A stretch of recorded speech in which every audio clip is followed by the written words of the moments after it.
I love it. We got waiting. We got Frank, the man, Frank the Tank. Hey, Frank, how you doing, baby? We are live. What's up? What's happening?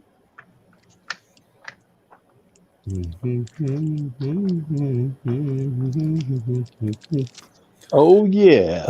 Let's see what background we want here. Oh, I like that. That. Yeah. Cool. Yeah. I like it. Got that. We got wood. I like it. Ooh, got wood. Got some wood. At my age, it's always good to have wood. Oh boy. Oh, yeah. Nice. So yesterday, I'd gotten root canal on my mouth and a crown put on. So when I was doing the podcast yesterday, I was in a lot of pain.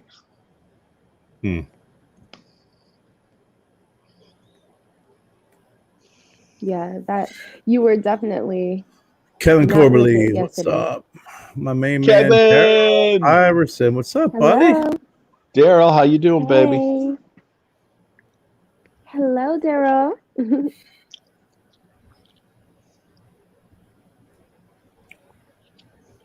Lighting up my cigar, you know.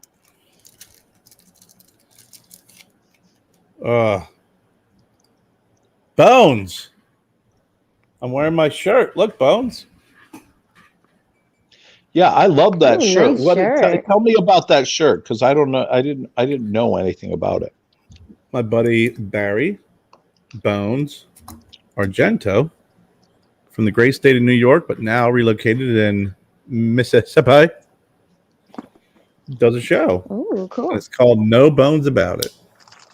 Oh, nice. And he sent us a shirt.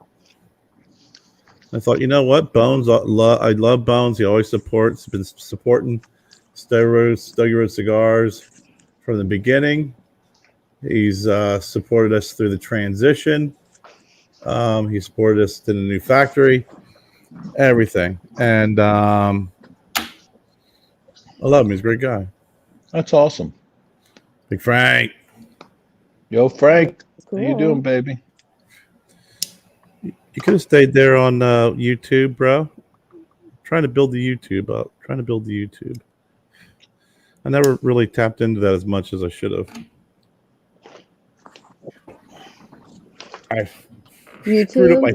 I screwed up my first cigar because I was walking over here and I dropped it. Oh shit! no. Really?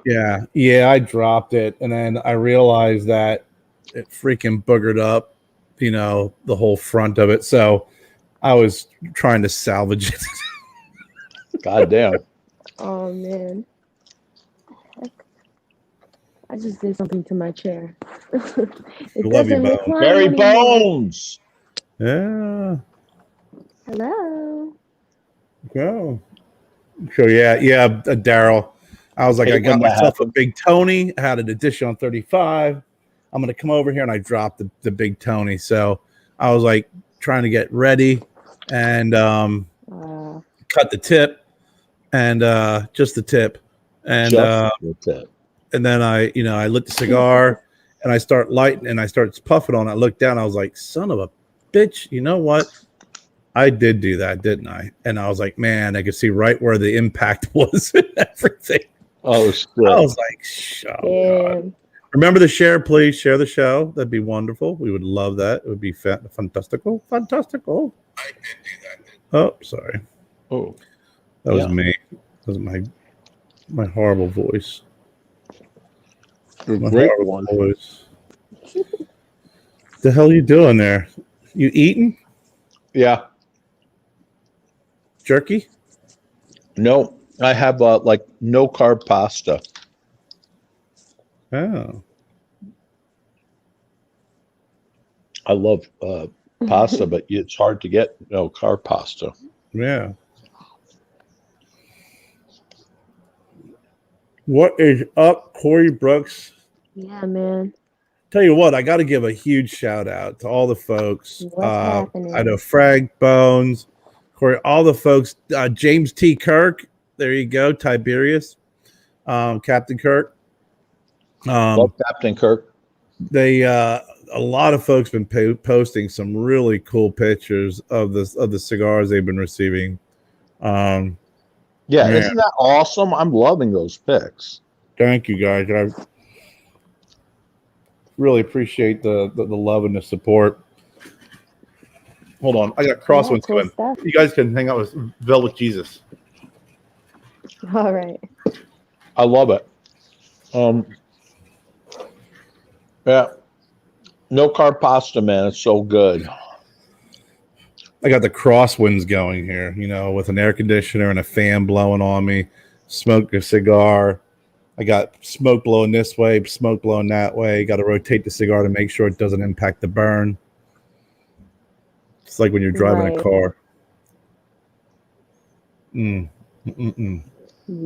I hear you. Man. I hate it when the smoke gets in my eye. Uh-huh.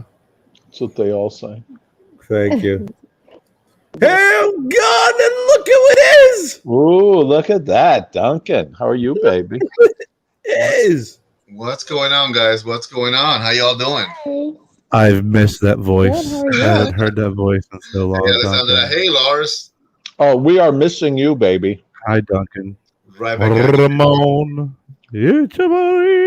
the handsome man that's hiding behind that fedora. Look at that, man. Everybody always asks me this, like, say Duncan's name. I can't say it the way you say it. I'm like, that's because I love Duncan. What's going on, man? Am I going to see you Saturday? Am I what? Am I going to see you Saturday? Well, I'm working on Saturday, man. I work till like 5:30. When do you start? 8 o'clock. I'm in from 8 to 5:30, give or take. So, but let me just tell me where you are. I'll go in. I'll light up in the store. I think you should. I think then they'll be like, some guys. Listen, when you hear over the speaker, some guy smoking a cigar in the store, I'm there. There you go. And I'll meet you out front when they kick me out. Let me grab a cigar. That's the one thing I don't have right now. Let me grab a cigar, and I'll be back in just 2 seconds. Okay, 2 seconds. Grab a cigar. 1, 2. All right, Duncan. A little bit of thunder. 2 fucking. He's gone. Sorry. So that's 2 seconds. It doesn't count. Right there. I will be right there. We will be right here waiting for you. Thank you. You guys are awesome. You guys. Mi amigo Duncan. You guys are awesome. Give me a. I've missed you, man. I've missed you, Duncan. Yeah, I've missed you too, baby. Bro. Oh, you see, now I got to put my little freaking thing up here because that's where Alessandra's. I got to put my little Alessandra icon up top. Ooh, I love that. Look at that, Alessandra. Oh, thank you. Yes. Oops, so I wish I could say that I'm smoking one of yours, Kerr, or one of yours, Lars, but I'm smoking a interesting cigar. Have you guys ever seen these Buffalo Trace bourbon cigars? Yeah. This is actually a good friend of mine, Michael Carter, sent me a couple of these. He says, "Man, I want you to try these." He likes them, so let's see what the magic is all about. Buffalo Trace. Isn't that a whiskey? Huh? Isn't that a whiskey or something? Yeah, it's a bourbon. It's a Kentucky bourbon. I've had the bourbon. The bourbon is fantastic. It's really, really good. I don't know the whole infusion with the cigar thing, but Quincy, what's up, bro? What's up, Q Dog? Big Q Dog's in the house. Yeah, I got cigars for you, Duncan. Well, we were just talking about shipping out cigars to everybody because, like I said, Lars some, you some, and I thought, well, I'm really hoping to to see you on Saturday. Well, man, I will do everything I can. I'll do everything I can. Let me ask, are you? So you're visiting some shops to promote? That's sort of like what the trip's about. No, I'm taking Jennifer and Joseph to the airport. Gotcha. And then I'll be visiting shops. Nice. So I have an appointment at 12 to go see Gianni. Oh man, that's that's awesome, man. That is awesome. Yeah. So I got that at noon, but I got Jennifer. I'm going to be up there like at 5-6 o'clock in the morning. Mm-hmm. So I'll be up there early. So were they headed up to visit your family in Pennsylvania or something, or? No, they're going up to Vermont. She's going up to visit her cousin. One of her cousins. I mean, they're both fantastic and doing awesome. Her cousin is the one that did our website. Oh, okay. I know that. Well, you know, again, classic faux pas. I almost lit the satin foot. So yeah, that would have been notes. I've been told those don't matter. It doesn't matter if you have them on there. Yeah. Notes of cloth. Those are delicious. I'm on the pre-draw. I got some chocolatey cedary notes, and then when I lit it up in the draw, I got the nylon. Yeah. With a hint of melting Scotch tape. Yeah, cotton nylon mix, delicious. That sounds amazing. Great. Now that's a swim team. So, Lars, how's this show? Hold on while Duncan spot welds something. Holy shit! Yeah, I know. It's just, but you know what? I got a good deal on it. My buddy sells them for $12. I got a guy. His name is Sam. Real wonderful human being. He's from Yemen. Absolutely love him. His young son. Big shout out to Kazim. He is a fantastic kid. Love that family. And he's got these for like $12, dude. They're great. With solder? Yeah, pretty much. If you you can light a cigar, or if you need welding done, you're good to go. Yes. Yes. Lars, welding. Or welding, or Orwellian, a very Orwellian scenario. Oh, I like that. Yeah, I'm a big fan of those. Orwellian, or in Kerr's case, Machiavellian. I am not Machiavellian. You are oh man. It's better to be feared than loved. There you go. Lars, how's your shoulder? It's doing great. Look at this. Look at you. You're a beast. You're a beast. I've been boxing with it every day now too. Dude, that's awesome, man. I mean, I from where you were and to boxing, man, what has been a couple of months only, or 2-3 months? Yeah, it's fucking amazing. This doctor did such a great job on my arm. Nice. Got a little Duncan going on here. We got a lot to catch up on, but before we get caught up on what we've been doing, we got lots of questions for Duncan. Oh God. I think all clean, I promise. Remember, Papa's watching. Sorry, I didn't promise. Dude, I don't even bank on you promising. Come on, Lars. Yeah. All right. Well, listen, before we get started and everything, let's get things started with a little bit of intro.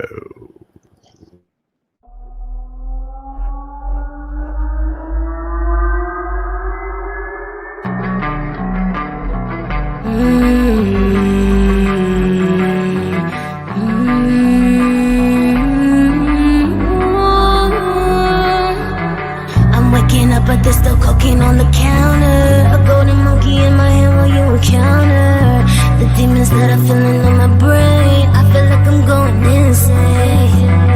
I'm breathing fire, heavy raging your desire. I'm over here trying to build an empire. Don't you know that me and you are not the same? I feel like I'm Kurt Cobain, yeah. I feel like I'm Kurt Cobain, yeah. Venom pumping through my veins, yeah. Craziness all in my brain. Oh, I feel like I'm Kurt Cobain, yeah. I feel like I'm Kurt Cobain.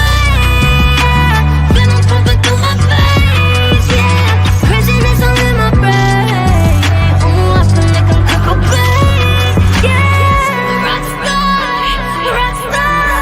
Rockstar, yeah.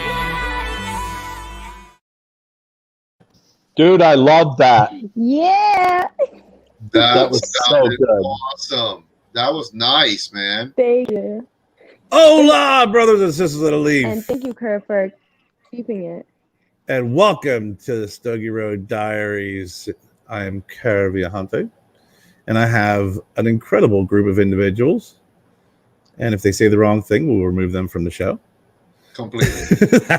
We have Alessandra, who, as you heard, the music, the intro, which rocks, brings in the show. Thank you for joining us again. Yes, of course. Thank you for having me on. It's so good to have you. Thank We you. got my man Lars, the world champion of art. World champion. Undisputed, by the way. Undisputed.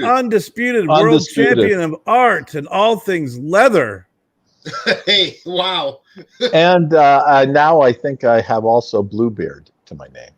Yes. Look at that. Yeah. Bluebeard. And Bluebeard, because we all know it's really hard to sleep when you have Bluebeard. Oh my God. That was good. That was really good. Oh my God. What's going on? We got my man. We haven't seen him in a while. We got him back. American flag on one side, a host of very effeminate vampire books on the other side. Yes, very, very, completely. Sparkly diamond. Was it all Twilight? Yeah. Oh, you gotta support the Twilight vampire. You got to. The American flag on one side, the Twilight series on the other, and on top somewhere is a shotgun and a crossbow. My man, Duncan Ramon. Everybody! But to Your my cigar defense, consigliere. to my defense, I am a comic book nerd, so I keep my X-Men comic books. So I'm a comic book nerd. So there.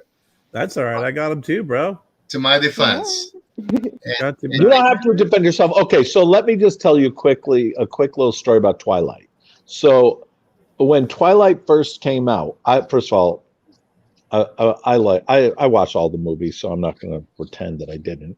But I organized this huge group of guys that were all my friends, and we all had different teams, like, team Jacob, and then team whatever, that kind of thing. And so all of us guys, and it was all guys, and we have everything. I had the blanket on me. We had all the little team whatever on us to see the second Twilight, and we're all cheering in the movie theater. They really wanted to kick us out. We were like, it was funny. So since you are that much of a Twilight fan, huh? Bob, the cigar guy, Finley. Hey, he's gonna be a grandpa again. Yes, awesome, congratulations to Steven. Gonna be a grandpa again. Gonna have another little grandson. Yep. It's a boy. It's awesome.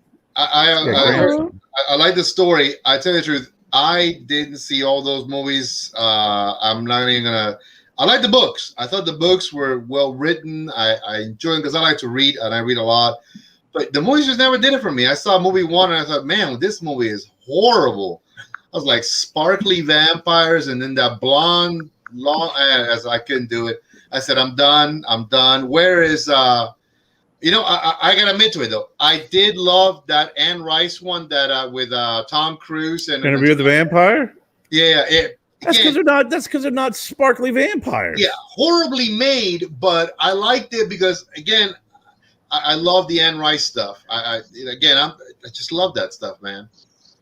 They're not sparkly vampires, but I can't criticize. I'm a Star Wars geek. I'm a Star Wars fan. There's nothing wrong with that. All the prequels, I literally got there. I watched them all at midnight when they came out. When all the prequels came out.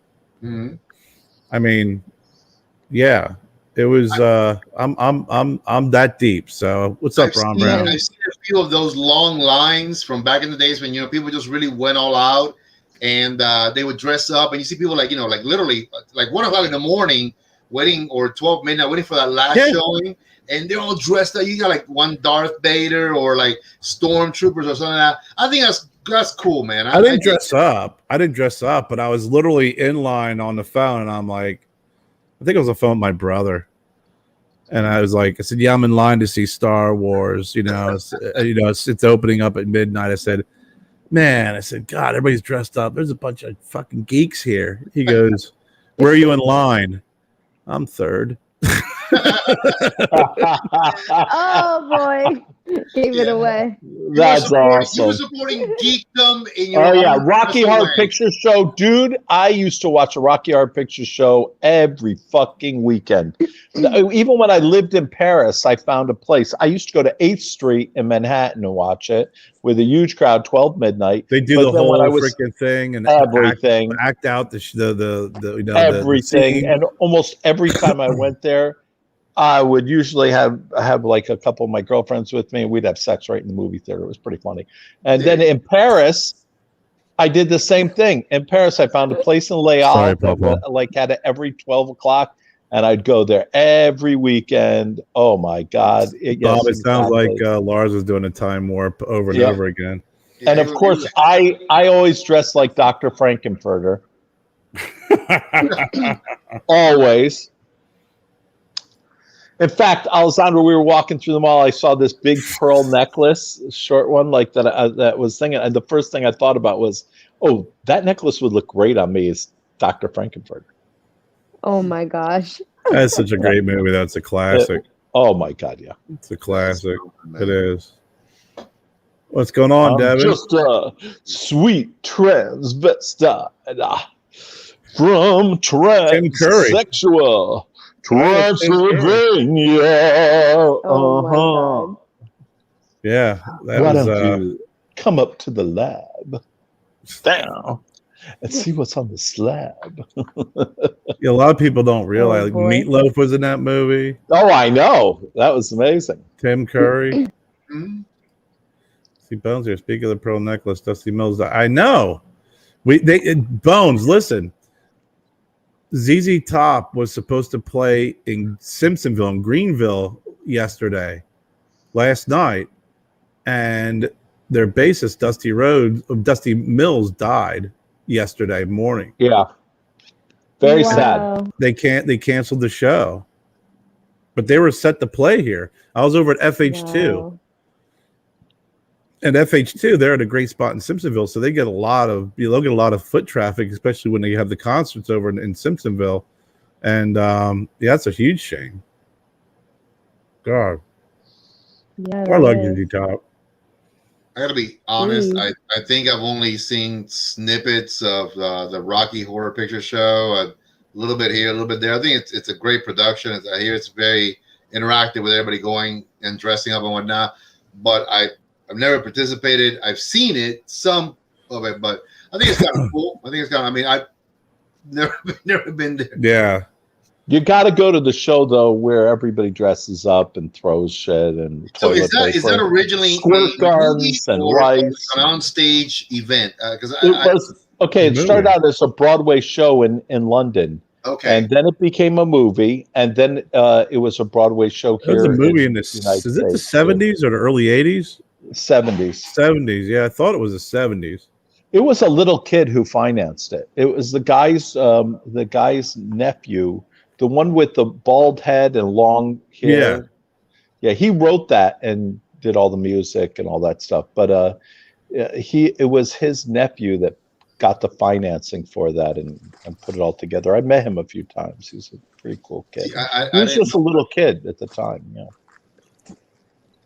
Now, is that the same one that has what do you call that killer plant, Seymour or whatever? No, you're thinking of Rock. Thank you, Des. I love that. You're thinking of House of Horrors, or not House of Horrors, the Little Shop of Horrors. Little Shop of Horrors. Again, a different. Yeah. Okay, cool. Now I saw that movie with that comedian. Rick Moranis, I think, is in there. Yeah, right? Rick Moranis. Yeah. That was pretty cool. I don't know why I know that. I don't think I've ever seen the movie, but like full. I just couldn't. I don't know. I wasn't into it. And it's kind of weird, but those movies, like I guess horror musicals, like Sweeney Todd the Barber, just these like horror musicals never really, whether they were comedic or not, they never really caught me. Like, oh, I gotta go see it. I think I started watching Sweeney Todd and I just lost interest or something or other. Yeah, I couldn't get into that one either. I like Johnny Depp too. Yeah, I mean, I think he's awesome. Yeah, he's so dreamy. He is. It reminded me a lot of that movie too. When he did I'm gone. Dance. See, I liked Edward Scissorhands. That was good. That was that was good. I love He's- Edward Yeah. Scissorhands, but him as a pirate is so awesome. Oh yeah, he's when they burn when they start the fire, he's like, "Why's the run gone?" I know. He's it's like, awesome. "I made a fire that's a mile high that will be seen for miles around for ships who are looking for me. Why's the rum gone?" It's such a good movie. Oh yeah, yeah. What do you guys think they're doing that movie Jungle Cruise or it's already out, whatever. I mean, I don't know. The Rock is just doesn't do it for me. I love The Rock. Yeah, I don't know. Man. The Rock is awesome. I don't know about this movie, but I do love The Rock. I mean, I don't know. I mean, you don't like him? Not I a like fan? The Rock, and you know, I for a long time I watched The Rock, the wrestler, and I loved him. And then he made the breakout. Like some of the wrestlers have done the breakout away from the McMahons and whatnot, which is great. But at some point I'm like, it just. It's almost like Vin Diesel. Very early on, I used to love Vin Diesel. Now I'm like, oh God, just let it go, man. Just be done with it. And now apparently in the last Fast Furious, it's John Cena who's in it now. So I don't even know anymore. I've seen. Yeah, what were you saying, Alessandra? I was just saying I like The Rock and Kevin Hart's relationship. It's really funny. Yeah. How they're always busting on each other. I like that. I like them when they do those tag teams and funny things. Yeah, I like that. Yeah, they got good chemistry. They're pretty funny. Yeah, they're funny. I haven't really seen any movie with The Rock in it that I didn't like. I pretty much liked everything he did. Yeah, I didn't like the thought he was Tooth Fairy, amazing. the one where he was the freaking hockey player and the Tooth Fairy and stuff. I'll sit and watch The Oh Rock. yeah. If you smell what The Rock is cooking. Duncan, what in the hell have you been doing, bro? A lot of work, man. A lot of work. You're looking good. Well, yeah, you do look good. How's your hand? How's your hand? You broke it. Well, I'm wearing just this little compression thing, but I still I can't stretch out my arm. Like this is my regular right arm. This one doesn't quite go all the way stretched out, but feeling good. I've lost about 30 pounds Good for over you. the past 4 months, I would say. So Yeah. go to the gym maybe about 4 times, 5 times a week. That's been helping me out a lot. So I mean, my partner instrumentally, he's pushed me there as well. But I said work for a lot of folks who do not know where I work. It's not that I haven't openly said it. I work in what's called the online grocery pickup services for Walmart. I try not to get into social media concerning where I work because there are strict policies at play with Walmart and their employees. Oh yeah. Yeah. So everything has to be very on point. You have to be very aware. So also that was part of why I slightly stepped away from social media.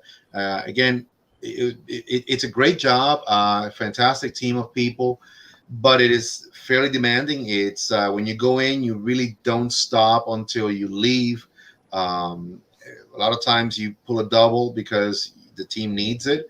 I like great benefits. It's giving me a little bit of time to also step away from the cigar crazy whirly gig and focus a little bit more on me and some of the other different things that I do want to work on.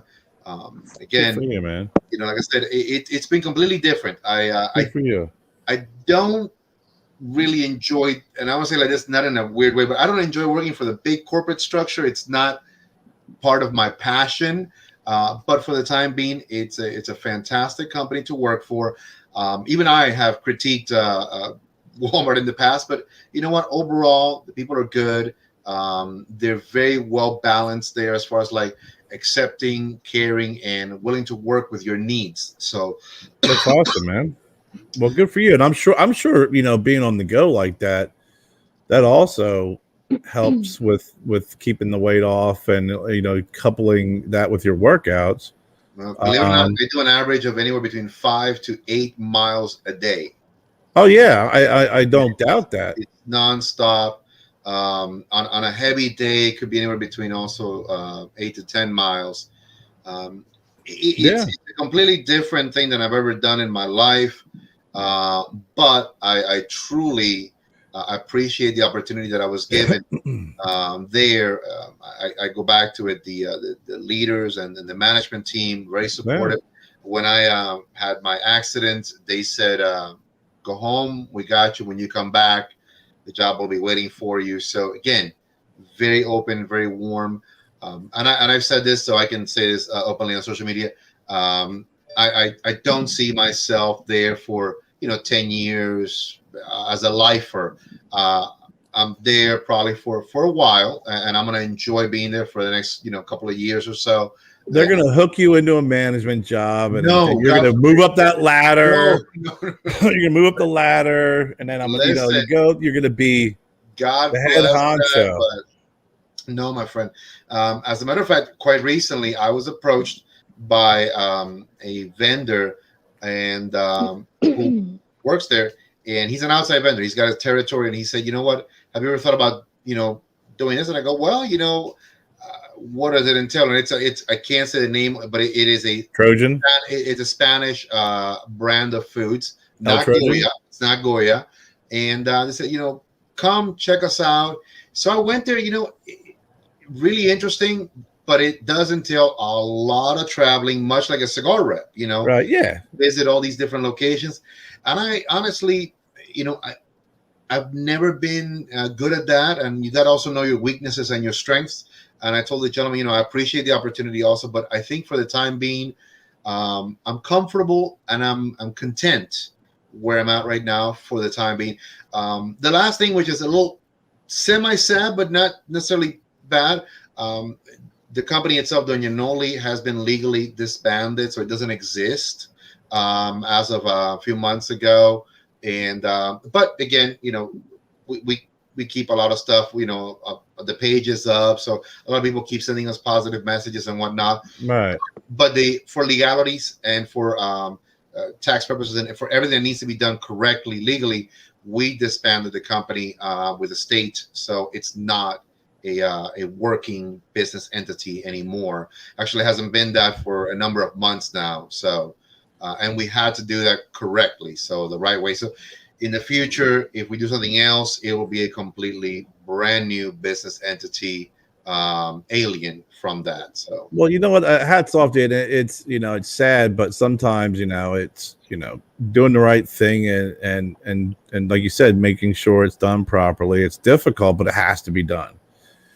And stepping away, like you said, from the cigar industry, the social media, and doing what you're doing, I'm sure you probably feel a lot healthier. Because let's face it. It's like any other industry. Well, there's lots of cigars. I can tell you that much. no, well, I know that, but I'm saying the drama, right? There's always some sort of freaking drama, So it's funny you said that, because bullshit posts and people commenting and whispering behind the scenes. It's like, what?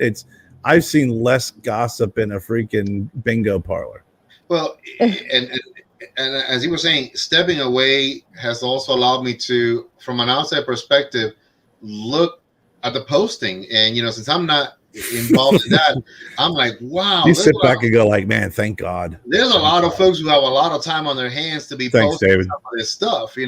Hey, John, man, all the best to you, my brother. My man, John. But it's interesting. I mean, you get to read some commentary out there that, wow, that's hardcore. Yeah, it's and I make that joke because growing up, I as I grew up varsity Catholic in our little church, and every Tuesday go down to help my mom set up and do bingo. And you had all the people there with all the gossip, all the chirping, they're in there grabbing their food, and what this person's doing, that person's doing. So that's why I always reference that as like when it comes to the gossipy, because it was always such the time where you'd find out about everybody. And I sit there and think, yeah, oh gosh, you're Catholic, and there's 10 commandments. There's not 5. There ain't 15. There's 10. And number 9 says, "Do not bear false witness against your neighbor." And you're sitting there gossiping and spreading all these rumors and stuff. It may not be the first commandment, but it made the top 10. you're on the top 10 hits. It's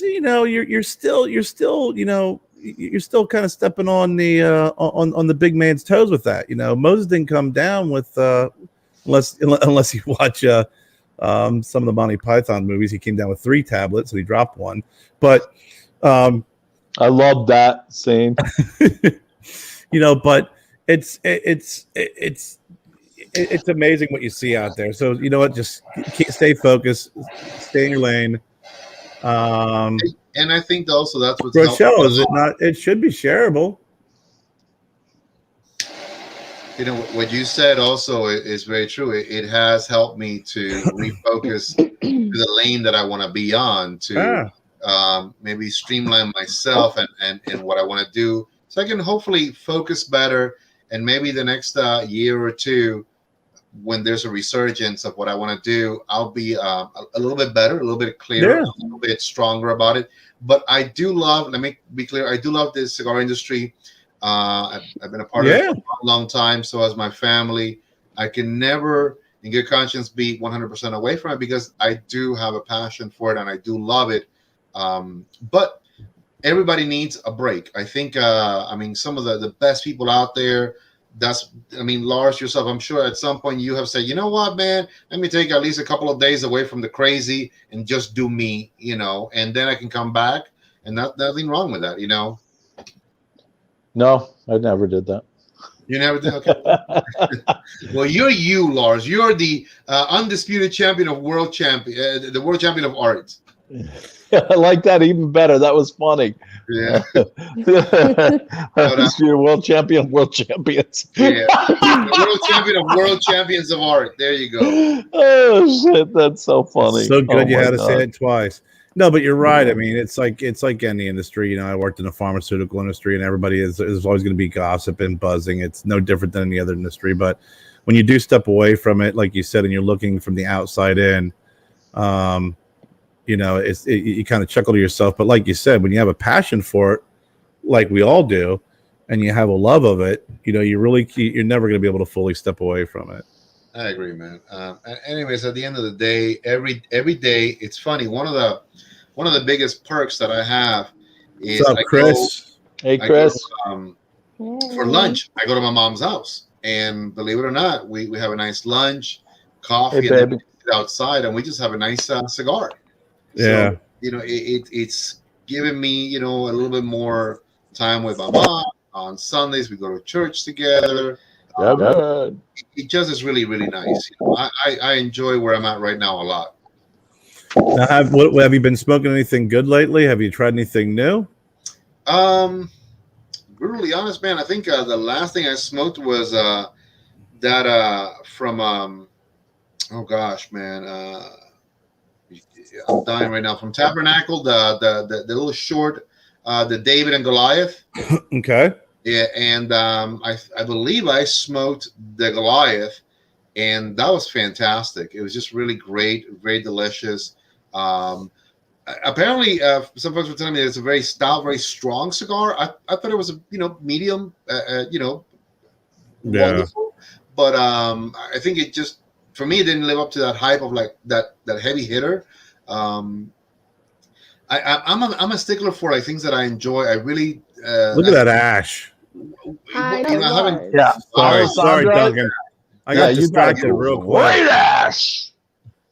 I'm trying to Sorry, see. Duncan. That's I mean, when you see an ash like, that's what she said. When you see an ash like that, it's very distracting. You take notice. I know. Yeah. You take notice when you see that ash. Yep. Yes. And if you want to see a lot more pictures of Alessandra's ash, just go check out Instagram. Yeah. Wow. Lord bless it. But bum. Yeah. Go ahead, Duncan. Back to Duncan. Back to Duncan and his short ash. Yeah, very, very short. His little stubby ash. It is a stubby ash. That's all that it is, man. But nothing. I stick to what I enjoy. I'll run down to Monte Cristo, get me a couple of Fuentes, some H. Upmans, things that I've always liked, like Gloria Cubanas, things that are tried and true. I like that. It's I know it's nothing crazy over the top, fancy schmancy, but they're enjoyable. To me, they're just good go-tos. I treat myself with an occasional Padron, So thanks, Frank. Have you had the Spanish press yet? The La Gloria Cubana Spanish press? Yes. Oh, it's fantastic. I think it's one of the best blends that they've done actually in the past. I don't know how many years. It's delicious. Really well constructed. It's a gorgeous cigar.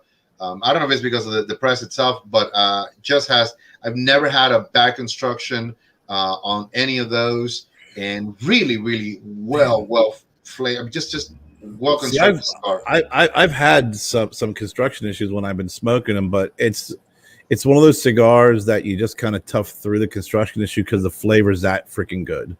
And it's a nice medium cigar for everybody. It's a cigar that I think anybody can enjoy. It's a wonderful sharing cigar.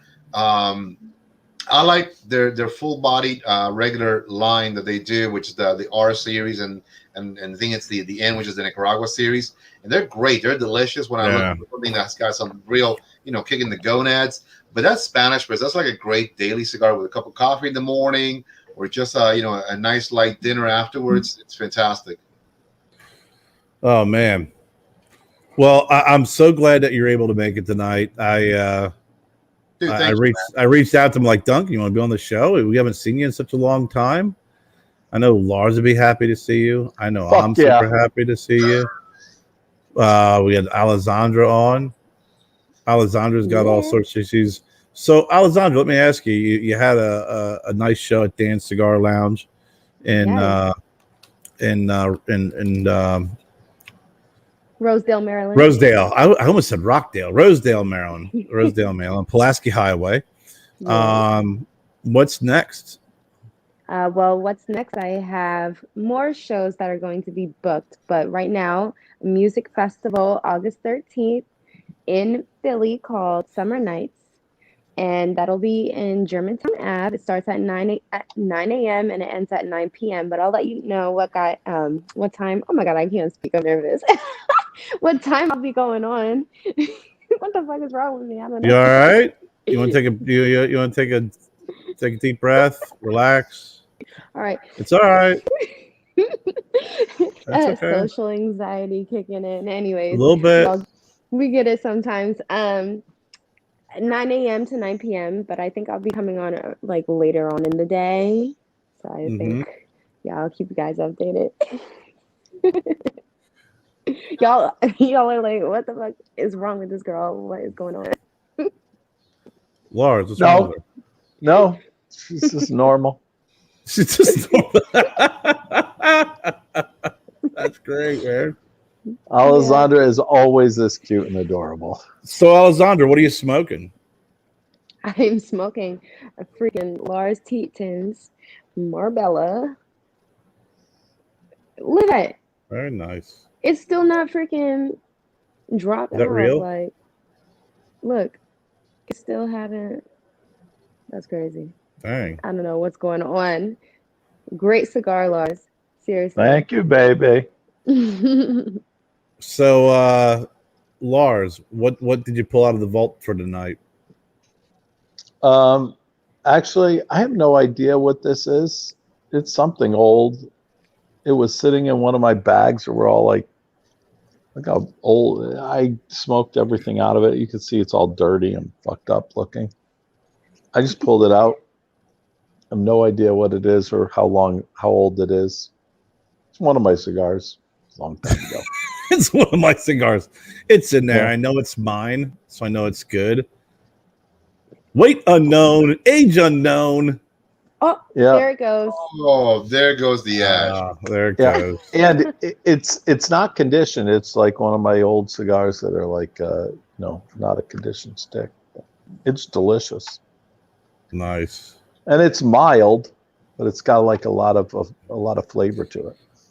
Yeah, you know what though? I mean, some of and Duncan and I, we shared Paul Gamarian cigars, and they're mild cigars, but man, just jam packed full of flavor. those are sometimes, I mean, like you said, those are some of the best cigars because it's not hammering your palate with peppers and all sorts of spices. It's mild, and you really get a chance to savor a lot of the little nuances and that the cigars have. Yeah, absolutely. So, have you guys, Kerry? You haven't smoked this, have you? Or it's been, I think I have. Because I'm gonna go into it if I may. Well, I was gonna ask you, but yeah, go ahead. No. I mean, again, the biggest thing is I'm thankful it was a gift, so I'm very thankful to Michael Carter. I love anything. It could be a small piece of paper, but the cigar, good construction, nice draw, straight medium, I would say. It's really not fluctuating a lot beyond that. As far as strength, I would say mild to medium. There's really nothing heavy behind it. You feel it on the roof of your mouth, a little bit of ting, a little bit of spice, but nothing overwhelmingly like wow factor. Yeah, and I think you and I have looked at certain cigars, and the word memorable or not memorable, the expression comes to mind. So this is a cigar that if I smoke it today and I go 5 days from now, what do you remember about it? I'm like, I don't remember much. I know it was a Buffalo Trace cigar. I don't have any flavor at all here that reminds me or tells me about a bourbon. It really doesn't, unless maybe it's supposed to be paired with. I was going to ask you, is it supposed to be paired instead of? It's obviously if you did the cold draw, it's nothing infused or nothing that has the flavoring of it. It might be something that was made to pair with it. I think the greatest thing about it is that it came from a wonderful human being and a fantastic friend. Would I necessarily, if I saw this again, and as a retailer in the past and always as a retailer, would I recommend this for a store to buy it and bring it in? If you got a guy who is, or people who are diehard bourbonites, they love their bourbons, they want to pursue all these different infused cigars, and this can sell, rock and roll, have added. Would I bring this into my shop? No, I would not. I really wouldn't. I'm a greater believer in stuff more like along the lines of infused, like Lars style of infusion. I like that. I believe in that. I strongly support that. This. Thank you, baby. Well, it's a little slightly gimmicky-esque. Well, Duncan, Daryl's saying that it was made to be paired with the Buffalo Trace. So I couldn't find the bottle, and I don't have a bottle of bourbon of Buffalo Trace. So maybe in the future I may give it a try, give it a whirl, and see how it goes. Maybe. But I mean, but I think your point is that it's a decent cigar, but it's nothing that's really wowing you, like one of those cigars that you would smoke when we would talk and you'd set it down and say it's giving me all it's going to give me. I'll tell you what, if this cigar, somebody tells me, is a $12 cigar, I would have a major issue with that because I don't think it's on that price level. If I was going to throw a number at it, I'd say this cigar would do really, really well in the $8 to $9 range without any issues. And something tells me, my gut says it's not there. Because of what it has on it. And marketing, it's probably a $10 to $12 stick. I don't see that. I don't think that the tobacco in here is $10 to $12 worth of tobacco. That's just from my experience. Interesting. Yeah, I don't think it does that. But again, as a retailer, and I've always said this to a lot of retailers when I've spoken to and consulted, is you got to understand the dynamic of what you're going to bring into your shop, because you can have a guy buy this cigar once, or you can have 10 guys buy a nice cigar that's $8, $10. That's forever in their wheelhouse. But I don't want a guy buying this cigar once and then the box stays there for 6-7 months until it empties out. That doesn't make any sense. Now again, it's Cigar International, right? They actually have a box of 20 for, and it's their price for $135, which is just under $7 a cigar. Normally $1.70, which is somewhere around $8 a cigar. Yeah. Okay. Well, then that fits the criteria. That would be okay. That's okay. That's fantastic. I could say, well, if I see it for $8 plus change, whatever, I'll try it again. I'm not gonna go out of my way. There's a ton of stuff out there. I think Tabernacle does the oak. I forgot what it's called. Something or other. Charter Oak. Charter Oak. It's a fantastic smoke for $5.50. They have a Connecticut broadleaf, beautiful dark Maduro. Man, for less than $6, it blows so many cigars out of the water that are delicious at that range. So I gauge always those prices, Right. what the cigar is giving you, and will it move in the right environment. Excuse me. So let's see here. Daryl, the Maker's Mark and Pappy Van Winkle's are lackluster without their namesake pairing. Pappy Van Winkle is garbage, and I'm gonna just say it flat out. It's garbage. It was garbage when it first came out at $33 at the first IPCPR show in Vegas, and I smoked it. And I said, for $33, there's no way. At the time I was working in Tobacco Plus, we did bring it in, and we only had one person who would religiously buy 2 cigars every week because he enjoyed that. Johnny Van Winkle. Yeah, but that was it, man. And you can't bank on that. You just Johnny can't. Van Winkle. Well, the family. Well, you know what, Duncan? I really want you to not hold back. I really want you to tell us how you really feel about that cigar. I'm sorry, but it's really quite me to say garbage. It's just. Well, I smoked it. And again, it was a gift, right? Someone gifted me one. A great guy. I think Bones sent me one, and I love Bones to death. And like I said, when I get a gift, I'll smoke it. And I was not. I was underwhelmed. And I think Daryl, made that comment earlier. For the price that comes with that cigar, I smoked it, and I'm like, it was dead. I don't know if it's the older I get, I want a cigar. If you're gonna give me a $10 cigar, I want all $10. I want it all in there, and I'm not looking for pretty on the band. I'm not looking for anything else. I want the cigar to just completely educate me on the value of that $10. I really do, and I'll go back and buy it over and over again, nonstop, because it's worth it. There are cigars that I have bought at $12, $15, $20, and I will always buy them no matter what, because they give you exactly that price point, and they're well worth it.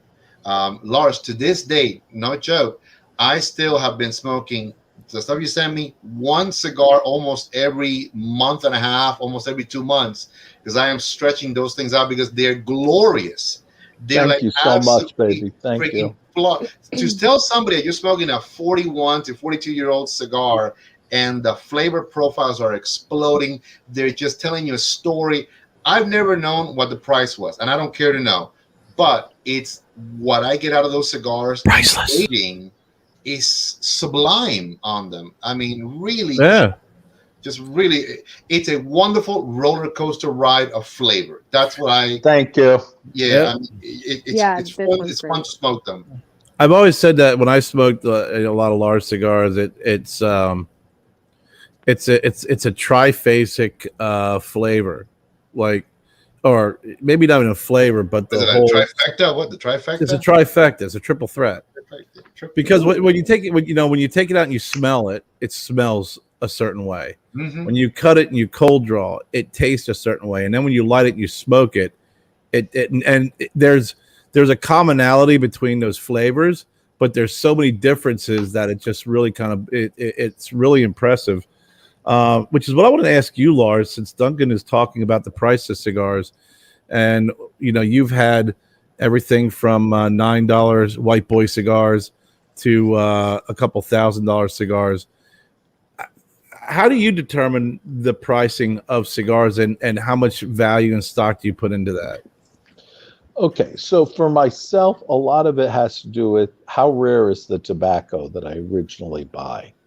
And sometimes if I'm buying very rare tobacco, because you can still get, tobacco that's like Cuban tobacco, very old in Switzerland. Yeah. They literally have like certified stuff that's in Switzerland that you can get, that you can make cigars with. It's like amazing sticks. But I don't try to sell that to stores or anything like that. I just like have that around for myself and to do up. There have been some stores that want to carry those kind of cigars, and those are usually fairly high priced, anywhere from like, $600 $700, $800 all the way up to like $3,600. So there's, and that's based off the rarity of the tobacco. Yeah, rarity tobacco and how long you aged it. How long did you sit it in the aging room and just let it sit there? So, I mean, that's like basically your thing. And then, what kind of what you use to condition it, that sometimes can also affect the prices. But it's a lot of different stuff that goes on into it. What's your favorite when you talk about rare tobaccos and expensive tobaccos and well-aged tobaccos, what's some of the tobaccos that you worked with and that you really enjoyed the flavor? Sorry, just cleaning off my phone a little there. Some of the tobacco that I really like I've worked with Cuban tobacco from the 1800s, late 1800s, that have just been amazing stuff, and you've got to be really careful with it and delicate, and that's really not for general consumption. That's really just for mostly my own family and friends. But Lars, there's also a set client base that would be basically geared to, marketed to, and absolutely to. 100%. It's not the, hey, I'm gonna go to mom and dad's brick and mortar, and it's more on the exclusive side of things, which there is a different animal for that, a different demographic, and I respect that. So I can separate that part from the other retail commentary that I said, because you can't compare them both like that. You have a completely different creation when you work with tobacco of that caliber, whereas these guys, $8, great, not a problem. Knowing now what the price is, give or take, I can be a little bit more forgiving. I can actually accept it more. I'm a little bit more willing to say, you know what? Well, for $8, not bad. Then I'm okay with that. This was a true story years ago. A gentleman who owns a brand, brilliant, well-known. He was gifted. True story. He was gifted the $1,000 Louis XIII infused cigar from that company that I think we all know. Yeah. And he smoked it, and this guy is knowledgeable. He knows his stuff. The gentleman who gifted that to him pursued him and wanted a true review. And finally, he wrote it, posted it, and when I read that, the very first sentence was absolute bad tobacco. There was other words, but it was bad tobacco that is not worth this price point in the aging. And he just broke it all down. And literally, I could understand where he was coming from. Whereas what you're saying is completely different. You can't market $1,000 cigar and you're giving me subpar tobacco because Louis XIII was used to, infuse it. That's great, but Louis XIII, you did not put a whole bottle into that cigar. Right. You used a fraction of a fraction, and you probably diluted that to put that into that cigar. If you have crappy tobacco, if you have moldy tobacco, and you infuse it with Louis XIV, you're gonna have crappy, moldy tobacco that's infused. That's what this gentleman explained. He says, it was a gift. I tried not to review it because I specifically said I did not want to review on this because conflicting interest between his company and that other one. But when he finally spoke it, he said, dude, it was just subpar tobacco that had been infused with a very expensive liqueur. A really probably nice band and everything. Des, box, everything. Des, that's what's left of the Edition 35. So he's asking me. Yeah, I mean, and down to the nub. That's why when you say things like that, Lars, you are gifted with having access to that. But you're the rarity. You're not in this case. You're not the norm. Your client base, you might have somebody who owns maybe like a football team. Say, hey, Lars, I want you to create something like that for me. Carte blanche, and you're like, I got you. Yes, and I do. There you go. and Duncan, the reason why I asked Lars that question is because we've, being on the show week in and week out, we talk about different cigars, prices, taste, flavor profile, construction, blah, blah, blah. And Lars talks about his cigars and talks about the prices. And we've had questions come up on the chat of why is it so expensive? Who would pay X amount of money for a cigar? And I think it's relative to keep things and put things in perspective of saying, okay, here's the reason why. And then here's when you do buy, like you said, an $8 cigar, $10. It's still good tobacco, but when you're dealing with some of these rare tobaccos and some of this, the tobaccos that Lars was talking about, it's a completely different ballgame. And Corey had a question for you, Lars. He said, how does tobacco that old still have anything to it? Yeah, I want to answer that question too. Go right ahead. Yeah, you're on. There's lots of tobacco that is vintage tobacco that I've gotten throughout my life that has tons of flavor to it. It doesn't just dissipate in flavor. Listen, I've smoked cigars that were very, very old.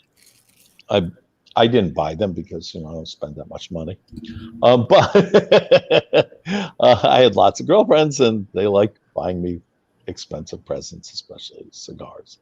And a lot of the times you can still taste that tobacco, even though it's vintage and old tobacco. You can still taste it. It still tastes great. It still is like excellent cigar, excellent tobacco.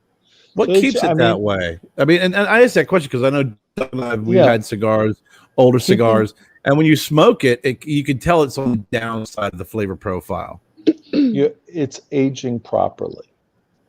You have to age the cigar properly. Perfectly well-maintained environment. I mean, you gotta absolutely. I mean, because there has to be almost zero fluctuation in temperature, in humidity. I mean, you're talking about what he's referring to would be environments of such immaculate, like whoever walks in there, you're talking white gloves, just to handle that tobacco.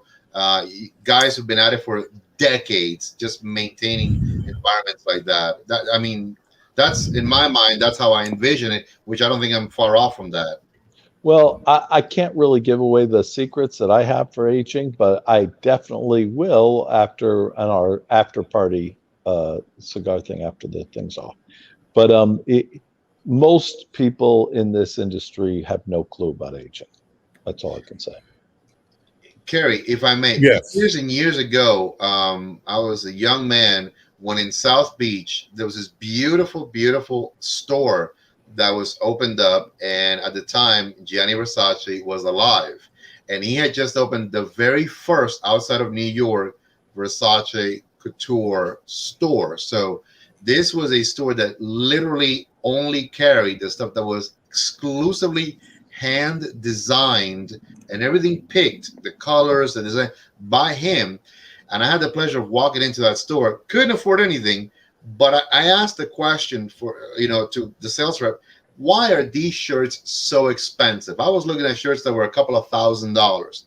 And the young lady took her time and she explained to me the process, how he delved into the creation of all the colors, how he sat and by hand drew the designs. I mean, she walked me through it all. And that served as the base foundation for analyzing other things. Because that store was unlike anything I had ever walked in. I mean, you can't compare that to Gap, which is mass market or anything like that, because it's different. But Gap. It's like what Lars was saying. If you have access to tobacco that's 1800s, that's that level of quality that when I walked into that store, that's what I was looking at. A shirt that was $2,000, a cigar that's $3,000. I may not be the guy for that, but because there was a market, they built a beautiful store around that. And let me tell you, that store to this day is still in South Beach. So, over 2 decades ago. I'll tell you something, and that's really interesting, Duncan, that you're saying that, because when Steven Tyler and Joe Perry got like the Gap ad, I don't know if you guys remember, they did some Gap ads.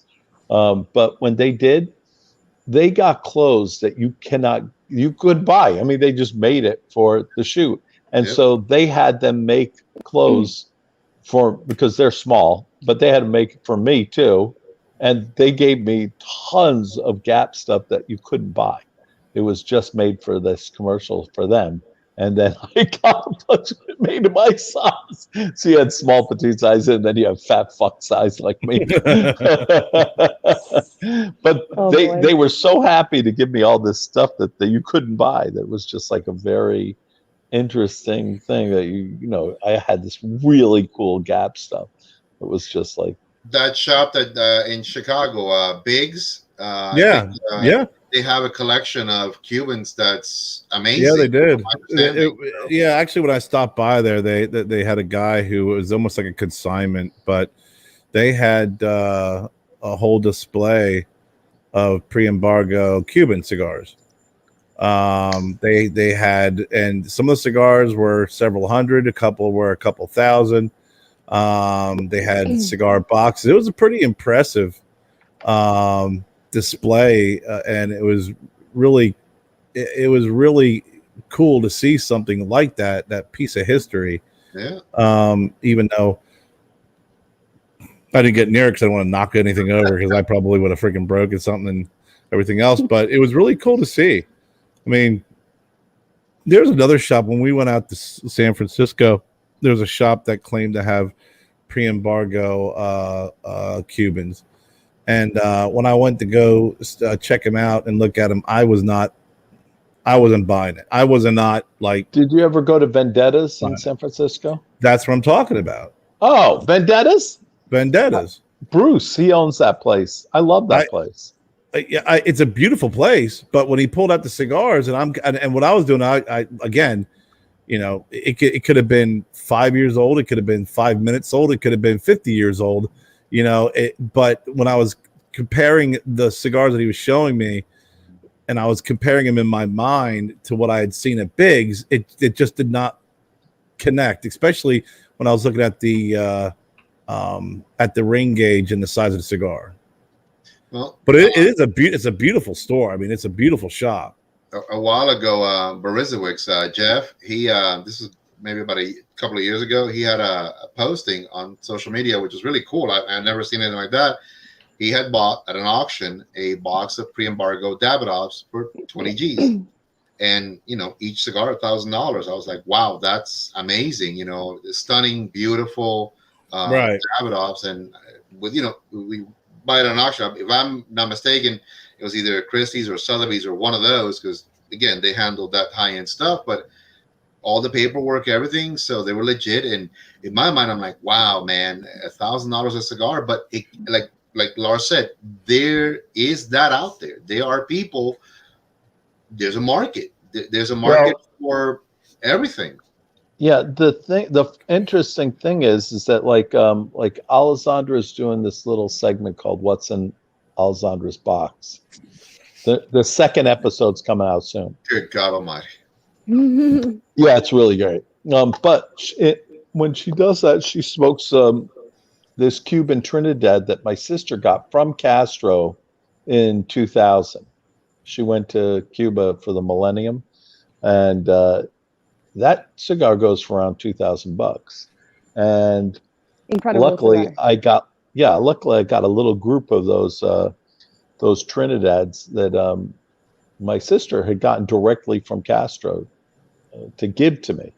He wanted her to take it back to me.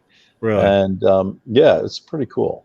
And you know, Alessandra smoked it. I had a few puffs on it. So did John Reamer. So did that woman who owns the other cigar store.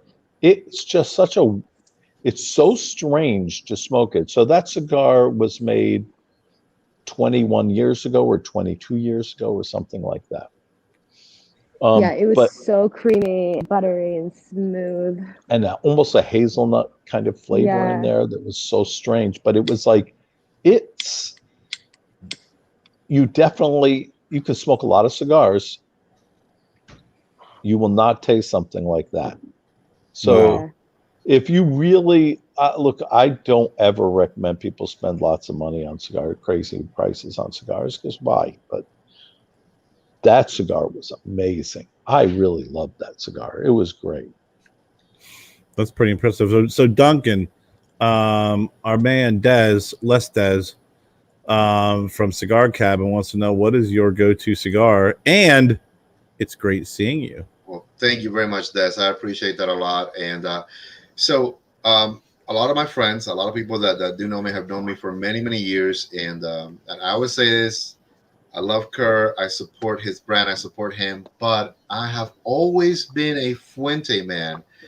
There's something about the family. There's something about their approach to cigar making, their love of tobacco, that somehow has always resonated in my heart. And for many, many years, one of my go-to cigars has been the Añejo series, which is the one that comes out once or twice a year. It's a little bit older aged tobacco, and I like that. If I cannot find that, I go to the newer Casa Cubas, which I like the Casa Cubas, but pretty much anything that the Fuentes do, there is just something that just resonates to me, and I know them. I know the quality, the consistency. So I respect that. And I really, really do immediately, when I walk into any shop, I kind of look for that. I had a great relationship and a great friendship with my area rep, David Gorman Ludwig, who to me is always a brother and a dear, dear friend of mine. So he literally was someone that I clicked because I saw a kindred spirit, not just because he was the rep for one of my favorite brands, but that he approached them in the exact same way. He adored and loved what they did with tobacco. And I look for that as sort of like the gauge with everybody else. Like, it's in Kerry, it's in Lars, it's in just anybody who has a brand and they have passion, love, understanding. They do understand tobacco from not just the seed, which there's a mistake. You got to understand it from the soil, the people, the country. When they understand all of that and they give you this wonderful cigar, that's people that I follow. That's cigars that I will smoke forever and ever. And Kerry is an example of that. Lars is an example of that. I've met so many wonderful brand owners that they truly pursue their love of their brands and their cigars exactly like that. And as such, I support them 100% because of that. But my go-to is always a Fuente. Yeah. I love the Fuente Candela. Dude, yeah. I mean, it's under $7. It's a little mild for me, but you know what? The 858 Maduro is a great go-to stick. Yeah. You can't go wrong with that. You know, $6-7, easy Pleasy, lemon squeezy. Yeah. Down. That's true. You gotta squeeze the lemon every now and then. You do. You gotta squeeze that lemon. Yeah. Make when God hands you lemons, make martinis and spike it with vodka. Squeeze it. Get some tequila. Or tequila, that works too. That's great. I consider that a sign. If God comes down and gives me some lemons right now, I'm going to drink tequila. Yeah, the Exquisito series, Des, is again, it's a really nice, well-priced, everyman's cigar. Again, they make cigars for everybody. You know, the Opus lines, you know, I've been blessed that I can afford some, and I haven't been able to afford others, but I have still smoked them. And I find really nothing wrong in any of the stuff that they do. Have I had the occasional bad Fuente? Absolutely. They are out there. Everybody's got the occasional bad one. I mean, everybody, you know, but overall, when you look at the trajectory, the lifespan of the company, the people, what their value system is, you know, again, you got two guys on the screen right now. That's exactly who they are also, you know. Yeah, Lars, as you say, it's about the Carlos body of work. Yeah, that's right. Carlos Jr. was on our podcast last night. He was like not talking on, but he was commenting on it and watching it. It was pretty cool. He's an awesome guy. I love Lars, him. I got a question. What is the name of your live? Because it's always hilarious. I'm so stupid. No, get out. That's crazy. Every time I see that pop up, I'm like, is that the title of the episode, or did he just? No, That's the title of the show. I'm so stupid. You are hilarious, dude. Yeah, I love the fact that it's the name of the show is I'm So Stupid. There's like this great picture of you behind a piano, like this awesome, elegant, like you'd expect some, crazy eclectic name, and it's just I'm So Stupid. Right. That's actually perfect, though. And the theme song. I'm so stupid. Oh yeah. That is pretty funny. Yeah. So Duncan, what's I know you really can't, you mentioned earlier you just kind of work and stuff. Do you look to return to the cigar industry? I do. And you and I have spoken in the past. I have spoken. One of my projects, one of my goals is to come back eventually and do a very small, very simple cigar line. Also, again, I honor my mother in all things, so name it after her, but it'll be a different company. But I do want to take my time. I don't want to just say, hey, this is it right here, let's do it. So Carrie is the one person I will always go to, one, for advice to pursue that the right way. Two, because one, he is not just my friend but my brother and family to me, and three, because I couldn't see anybody else that I would feel more comfortable than that. So when the time is right, I will be picking his brains. I will be going to him this time. I'm going to be going to him and say, hey man, what are your thoughts on this? And maybe in the next couple of years there might be a Doña Noli banded cigar out for folks, which I'll definitely be very proud to showcase and bring to the market. For the time being, though, I'm very happy where I'm at, but it will be a process that I definitely want to involve my brother with.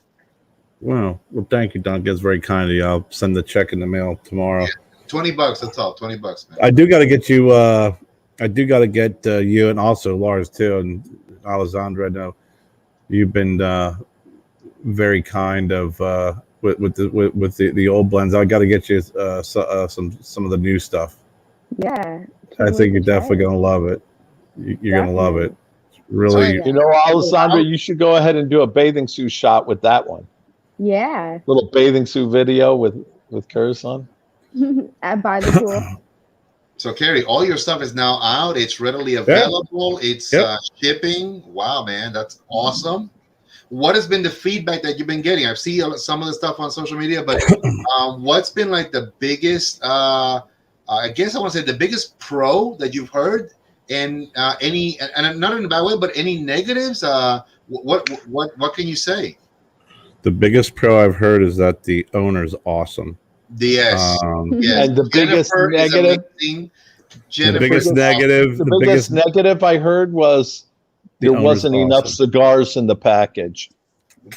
We need more. I mean, we need more cigars. The feedback. Give us really more Stogie Run cigars now. No. I'm hire Lars to be the promo guy. The feedback's been really good. It's been very positive. I mean, you can tell by the pictures that are being taken. Yep. When you're seeing your cigars being smoked down to the nub, that the construction's there. I mean, that's the most important. That's awesome, dude. That it's a barber pole. You know that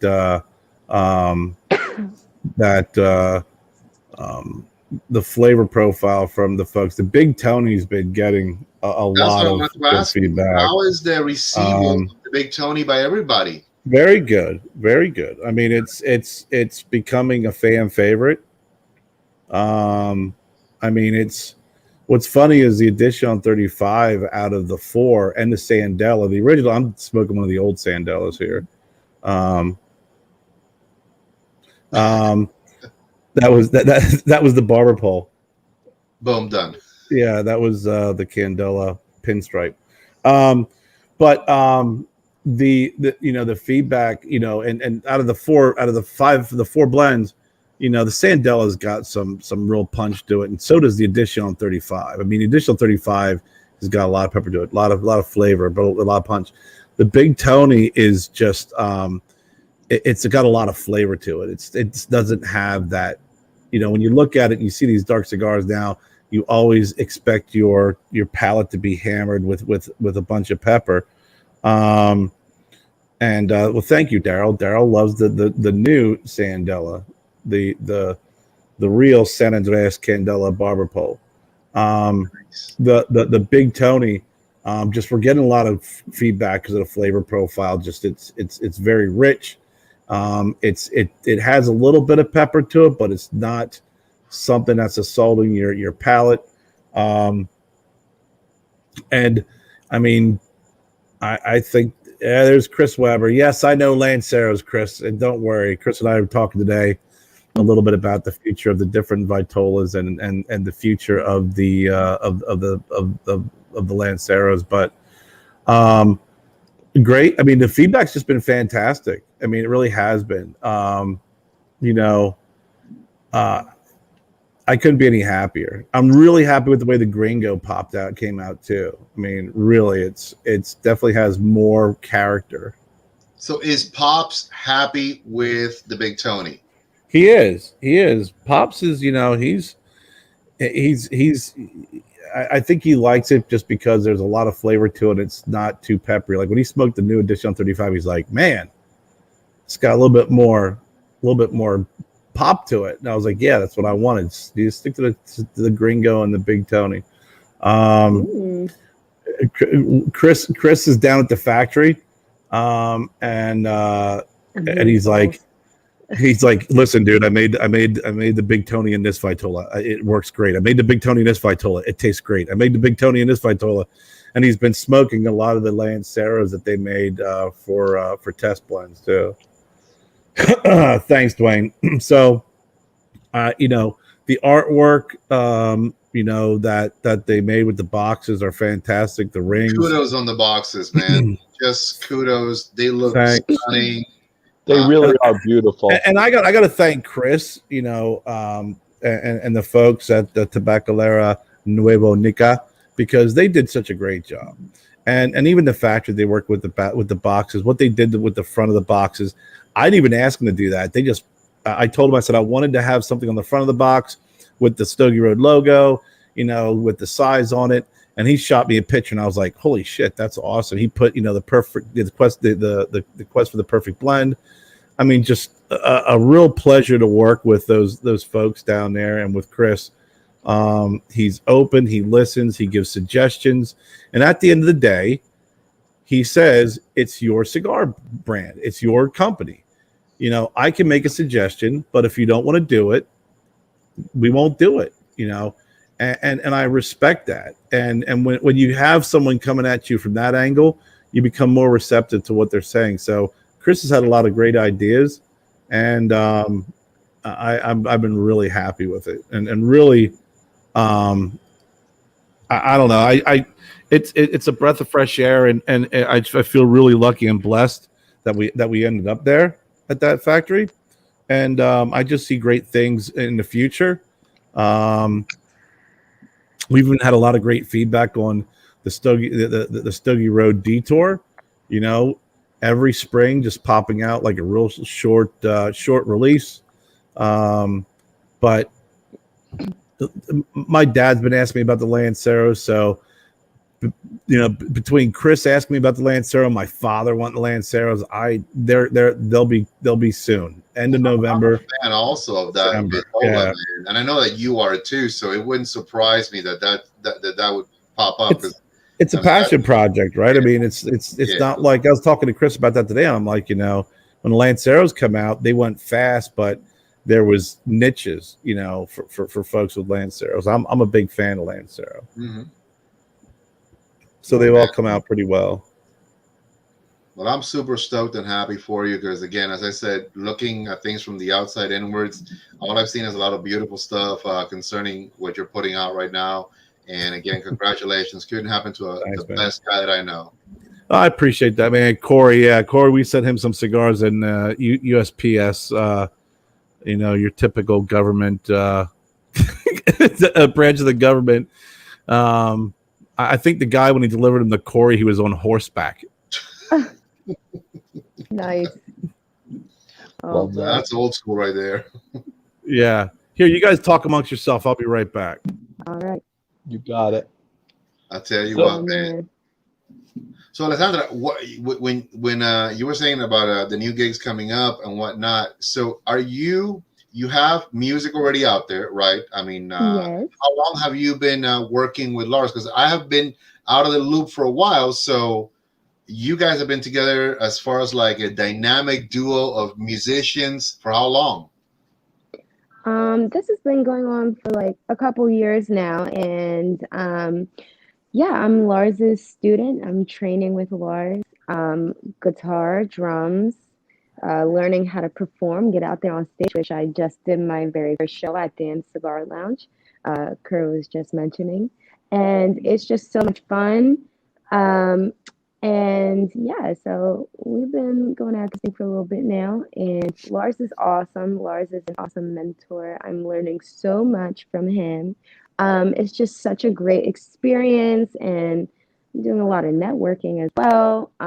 It's just great learning the knowledge, and being able to actually get out there and like just today, I set up all the equipment inside to rehearse Yes, you did. by myself pretty much. Yep. So I was pretty proud of myself for that, getting to learn really what I'm doing so I can be a true professional in this music scene. That's So- awesome. That's one of the amazing things. Like, she really knows how to do everything. Like, I'm really teaching her how to do everything, even from sound engineering up, like playing instruments, sound engineering, production stuff. She already has that musical talent where she really understands how to write a song very well. And she really also knows she hits notes that are lead singer notes. She's already awesome. I just needed to teach her, like, how to play guitar and how to play drums and how to do engineering It's like polishing stuff. a diamond, polishing Yeah, a diamond, just making it exactly. better and more beautiful. Yeah. And Yeah. she That's awesome. is becoming more and more beautiful all the time.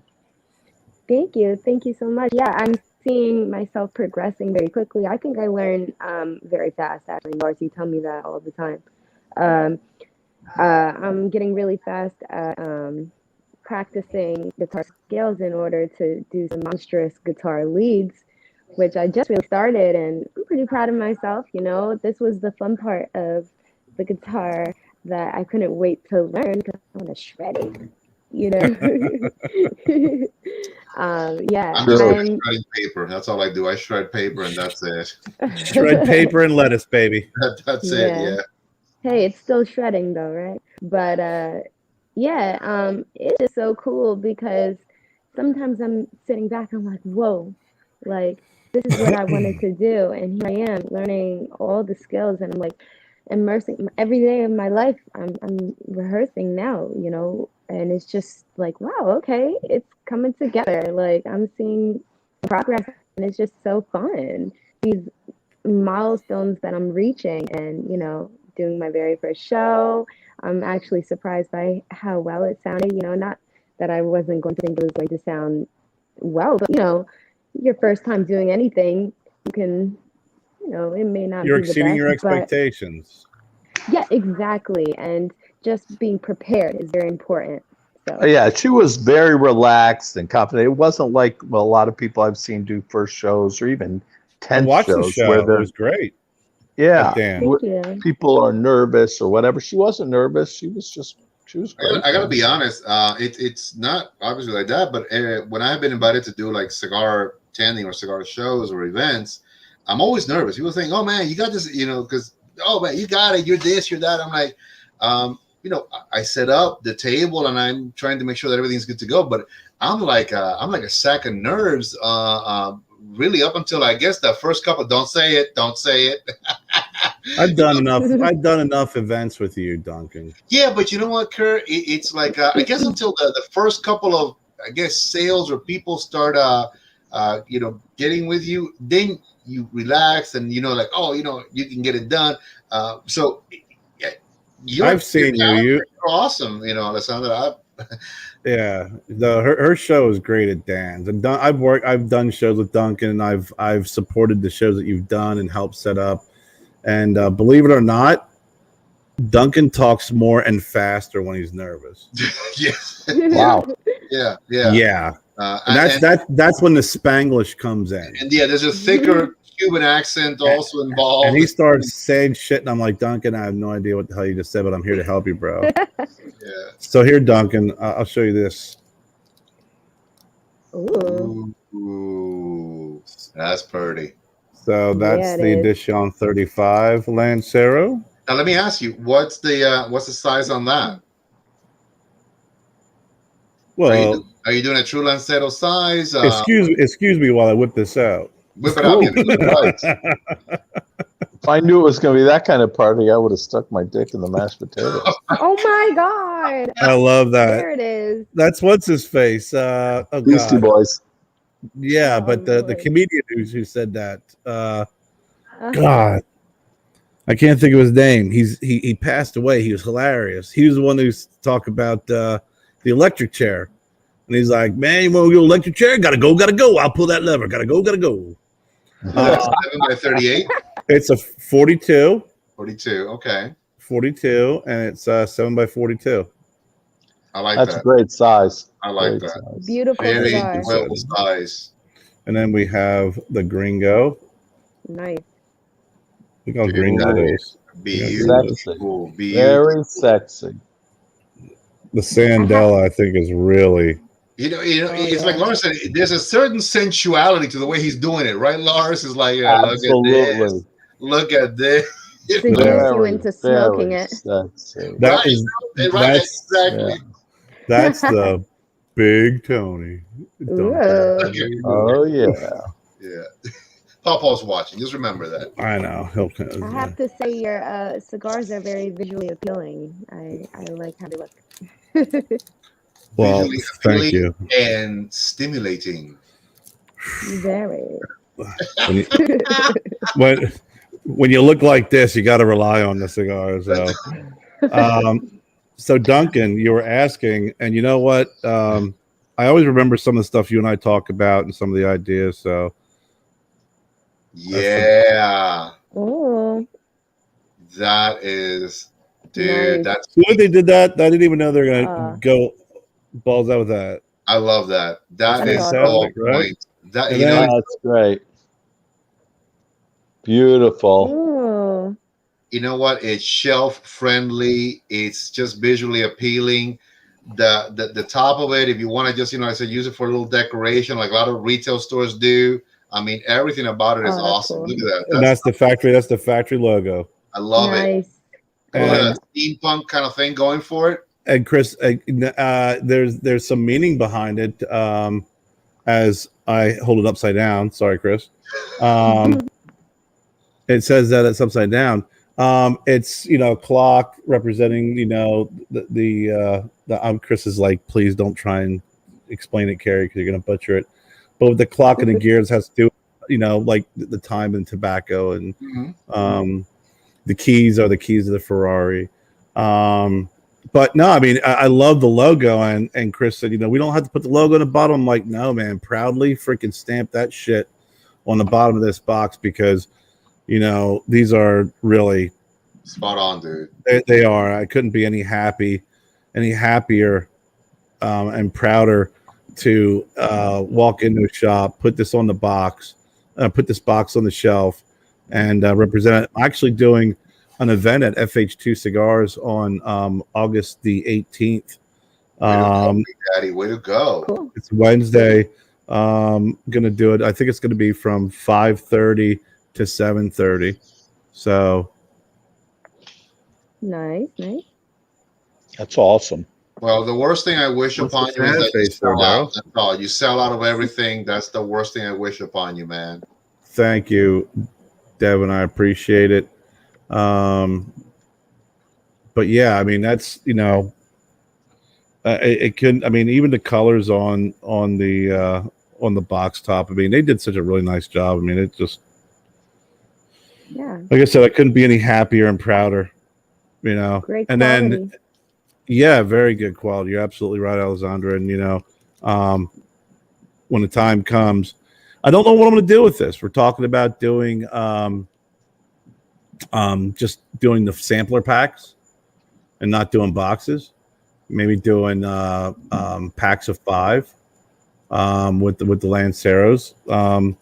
So there's a number of things I might do with the Lanceros. I might revisit doing the butcher paper, like real butcher paper, not freaking, you know, paper bagging paper from Big Lots or whatever. Food Lion. From Food Lion. Food Lion. From Food Lion. Yeah. I mean, that's what. So that's what.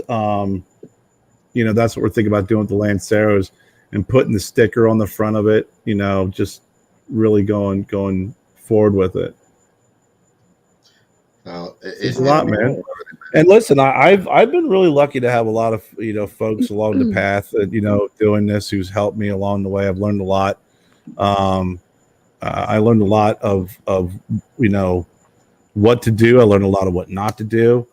You know, and I can tell you, I mean, you know, I'm on the show right now with 2 guys who, you know, who've been a big influence. There's been a lot of folks who popped on tonight who have been very helpful and influential. You know, I namely Daryl has popped on, and Daryl and I have been friends for a long time, and I always appreciate and respect his palate and what he has to say. And he's a genuine guy. And Duncan, I've known you. I was just when I posted tonight on, you know, or when I posted Monday on the show. Mm-hmm. You know, we've been doing this. It's been what, to 2016? Yes, sir. 2016.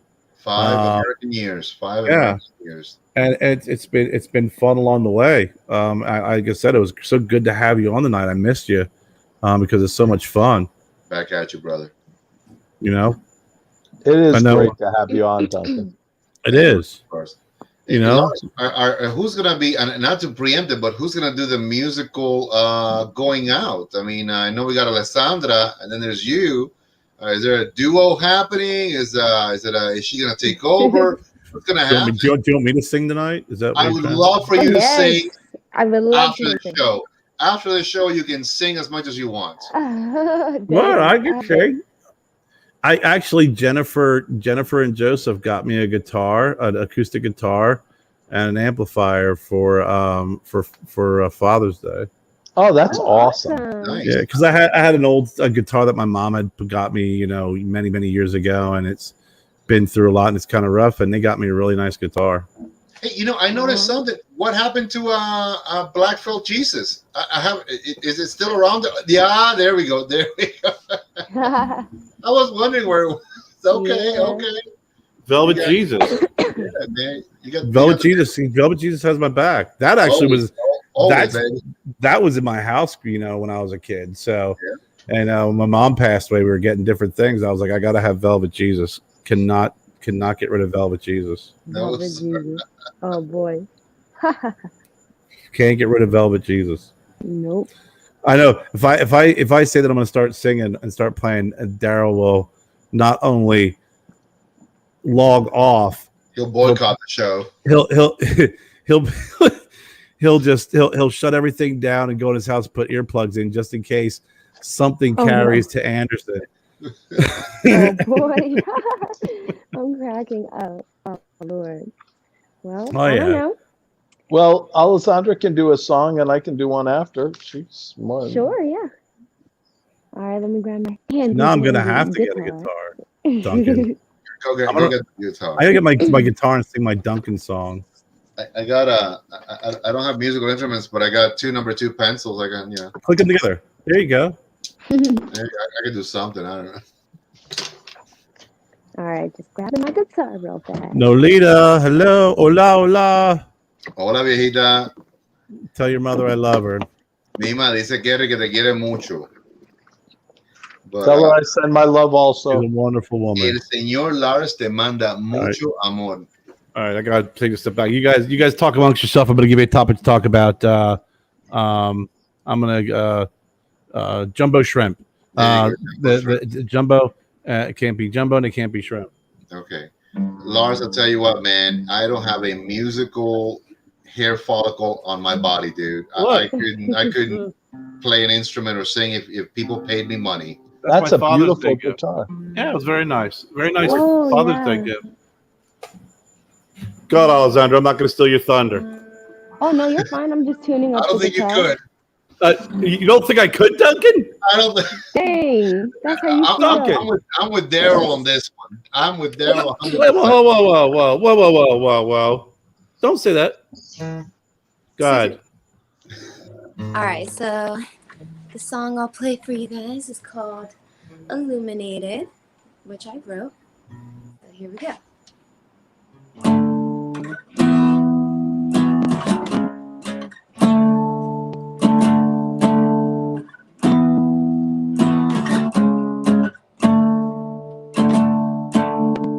Don't need to be stressing about you. No, oh, no. Don't need to be thinking about you. No, no, I just need to step aside your shadow. I don't need to follow anymore. You're gonna miss me, you're gonna miss me when I'm gone. You're gonna miss me, you're gonna miss me when I'm gone. When in the end, you know that you're wrong. Yeah, I don't wanna take a long anymore. 'Cause in the time you hit my heart. Yeah, from the start, I was illuminated.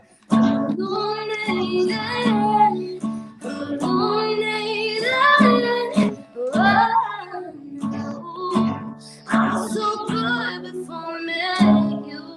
And nobody really can do. Oh, yeah, I just need to step outside your shadow. Well, I don't need to follow you anymore. You're gonna miss me, you're gonna miss me when I'm gone. You're gonna miss me, you're gonna miss me when I'm gone. And in the end, you know that you're wrong. I don't wanna take along anymore.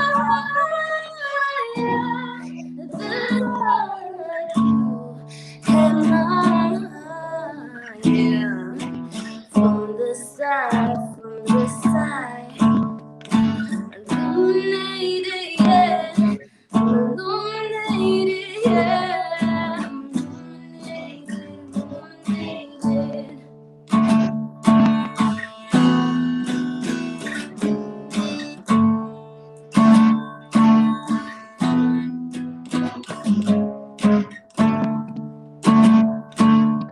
Cause in the dark, you had my heart, yeah.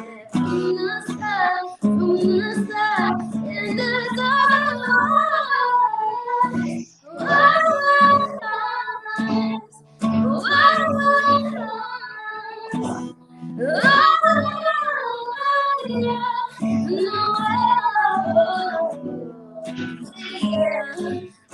illuminated, yeah.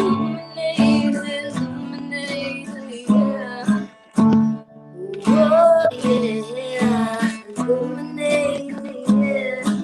Illuminated, yeah. There we go. Illuminated. Nice. That was awesome, baby. Thank you. Nice. Very good. Very nice. Laura's going to dip and smash.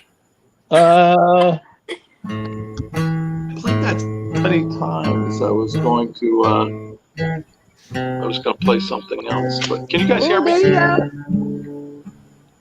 Am I coming through? Yeah. Yeah. Oh, okay. I don't know, sometimes. So.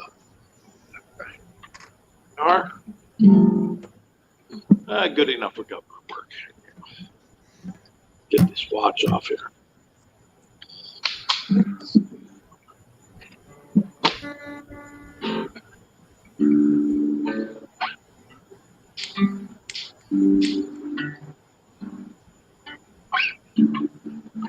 I'll play a little bit of a romance song. And 1 second, let me get this guitar situated here. Okay, make this focus on a little bit. There it is.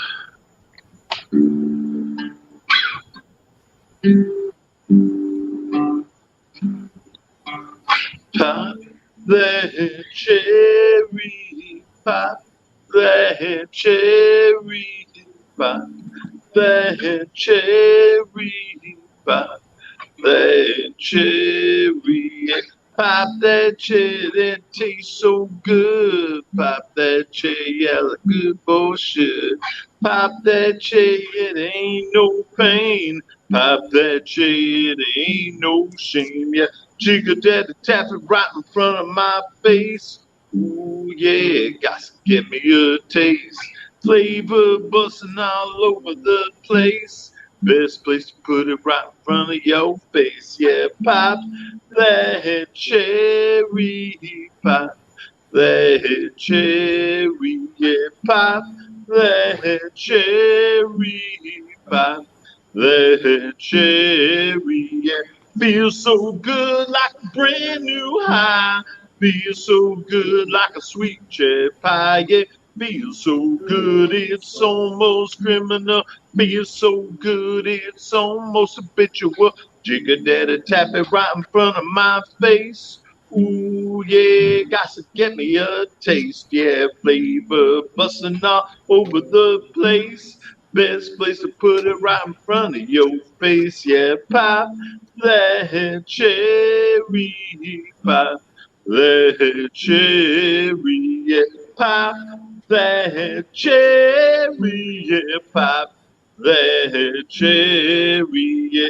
Hit that taffy, hit that nice. Hit that taffy with the beans and rice. Hit that taffy, make it wet and juicy. Hit that taffy till you're looking kind of goofy. Jiggle that taffy right in front of my face. Ooh yeah, got to get me a taste. Yeah, flavor busting all over the place. Best place to put it right in front of your face. Yeah, pop that cherry, pop that cherry, yeah, pop that cherry, yeah, pop that cherry, yeah, pop that cherry, pop that cherry, yeah, pop that cherry, yeah, pop that cherry. Yeah. You got Duncan all hot. Very romantic. I had to fan myself. Very romantic. I was like, Yes. Alrighty. Yes. I got my Duncan. I was like, okay then. Duncan, I wrote a song about you. Oh, Put my little earphones back in. Oh boy, here we go. Let me fan even harder.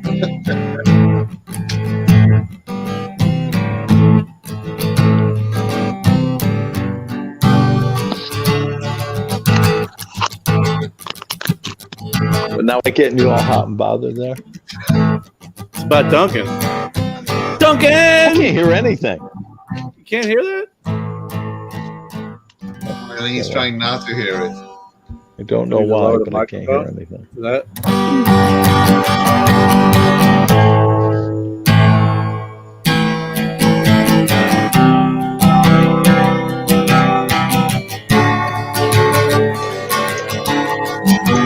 Oh, nice. I'm getting the feedback now. I'm getting some feedback from the sound man. I'm getting feedback. I'm getting the feedback now. I'm getting some feedback from the sound man. I'm getting feedback. Oh Lord. I think that's No, I turned my thing down. Oh, you can hear it loud.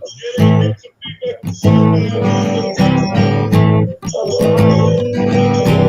my thing down.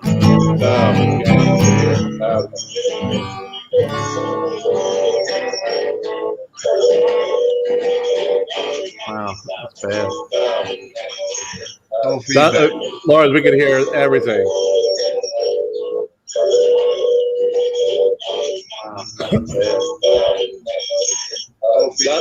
Lars, we can hear everything. Oh. Okay, I just turned. My very anticlimactic for Duncan's song. Duncan! Duncan! Duncan! So good to have you back on tonight's show, Duncan! Echevarria! One of those rock and roll Latinos. Rock and roll Latino. Latin Rock and pop. roll it. Hola! Latin pop song. Hola, Duncan! Feliz Navidad! I think Ricky Martin's looking for you, man. You think Ricky Martin's okay? I think he's looking for you. He just says, gotta do something. It's so good to have you on tonight's show, Duncan. It's funny. I love you. From all of this music, but it's I forgot that I didn't turn my air conditioner on. It's so good to see you. We missed you so much on the show. Having you here tonight has been quite a blow. Yes, it has. Because we will not have you for weeks to come. And we will miss having so much fun. But tonight we want this night to last and keep you with your 30 pounds less of an ass.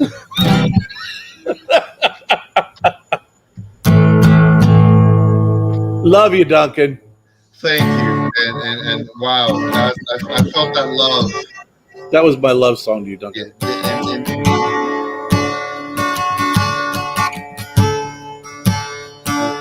Continuing.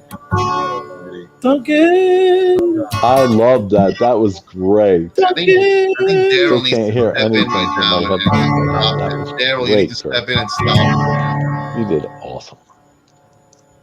Duncan Echevarria has joined us for another night, yeah. When we will see him, we don't know, so we'll make this night last. Right. As he fans himself, Yeah, I'm dying because here. he's excited. I got no air conditioner. That's what it is, people. I'm dying. I'm dying. We lost Lars. Exactly. Lars is like, I can't take it. Oh man. All kidding aside, man. I don't want it to end. I don't want it to end. Chopping broccoli. That was my I'm chopping broccoli. I'm chopping broccoli. There he is. So Curry, you sounded great. I love that.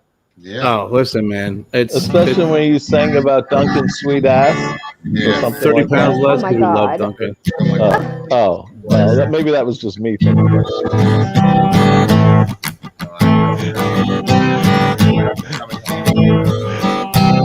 Nice. Duncan, save your bullets.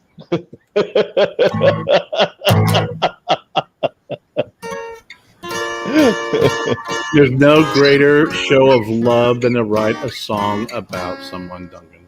That's right. Even if it's impromptu. Yeah. Very, very impromptu. Thank you. I appreciate that. awesome. Lovely song.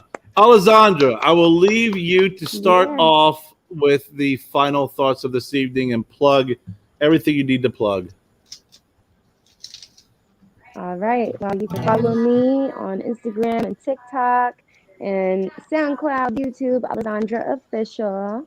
And you can find my music on all streaming platforms. I have a link in my bio. So, I have a project out called Siren, and then my recent single, Kurt Cobain, which you heard in the intro.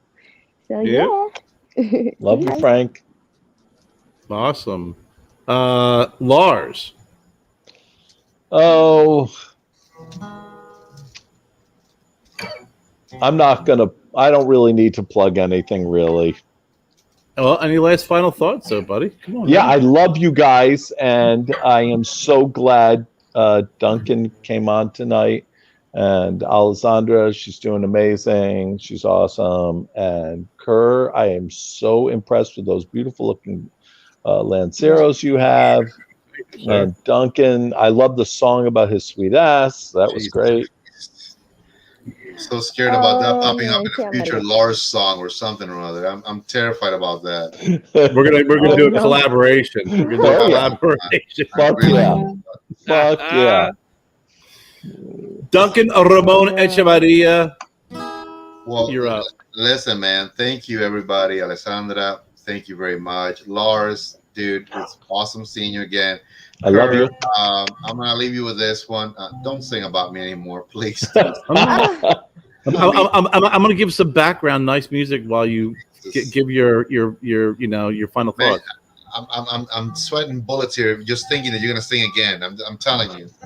It's okay, man. It's the fan base. It's cool. Yeah, I need a fan in here right now. This is my fan base. With or without the bass, I need a fan. I'm dying here. But no, man. Again, thank you, man. It was a lot of fun.